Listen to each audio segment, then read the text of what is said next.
Hip-hop since 1987.com.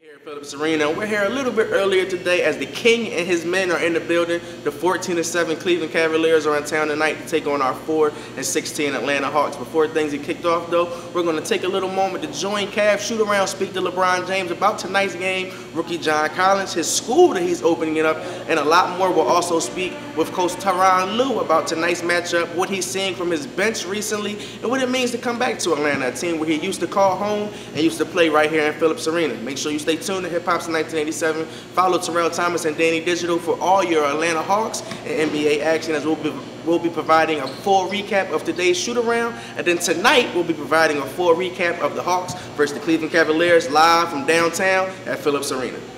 I just think defensively, getting a lot better. I understand what we're trying to do. I'm offensively sharing the basketball, playing with pace, making some shots. So everything's clicking right now. Just got to continue to keep getting better. You talked the other day at length about the difference in the offense you run this year versus in years past. But when Isaiah comes back, he is a pick and roll player. So how do you account for that? Do you fit him into what you've been doing this year, or do you change back to being the pick and roll team that you were? We'll have everything then. So we definitely let him play pick and roll. That's what he does. That's what we're great at, and spreading the floor and letting our point guards go to work. So I'm excited to get him back to have that aspect of our game back. And then also, you add that with our catch and shoot and our post-up stuff, we'll be pretty good offensively.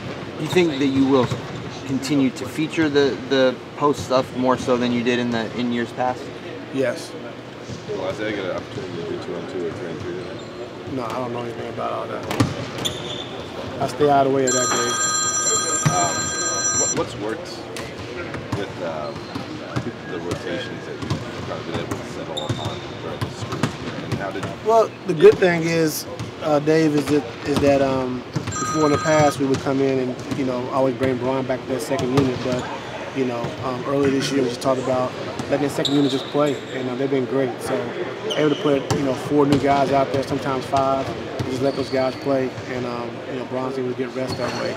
So it's just been good having a second unit who plays good well together, to move bodies, move the basketball, even better defensively. So it's been pretty good for us. The margin of bench scoring in your 4 finals losses was dramatic. It was close to 15 points. How much was that a priority for your opinion going into the offseason? We just wanted to improve, get better. And Dan and Kobe and those guys did a great job of getting us what we needed. And then we also, with D-Rose and Jeff Green, those guys coming from the minimum also helped us out too. So just improving, our bench, and I think we did that. I think you can see the results of that. So we just got to keep getting better, just keep working. How close is Tristan? I don't know. I just, I try to stay away from asking those guys how they feel, because I've been in that position where, I had 3 knee surgeries and you hurt and you just keep asking, when you coming back? It just gets, worrisome. So I just kind of let the training staff take care of it, and when they tell me they're close to being ready, then I go from there. But I don't like asking those guys. So I understand that. Do you have any idea of what, like when you're talking to us about Isaiah, you say he's got to play 2-on-2, 3-on-3, that kind of thing? That's the next step, yes. But for Tristan, what would the next steps be for him? Like, what does he have to do? Your when Dave was talking about your bench, you guys have sort of numbers for certain, like defense percent and whatnot. And the 40 points a game for your bench, is that like? That's a lot for us. Can you? Yeah. Is that above your expectations, or? Didn't know coming into the season, but D Wade being the backup point has really helped us out. Putting the basketball in his hands, let him create. He's the playmaker, and also they put smaller guys on, they can post them, they can run pick and roll, and then Corver and Channing playing off each other.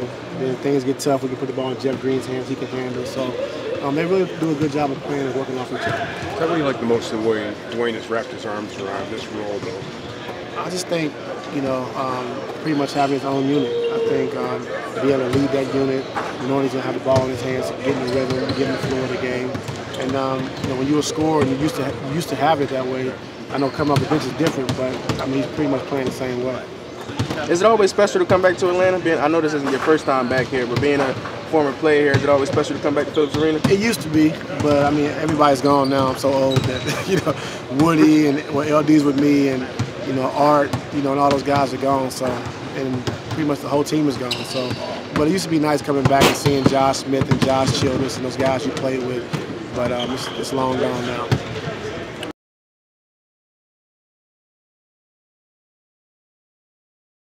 Hip Hop since 1987.com.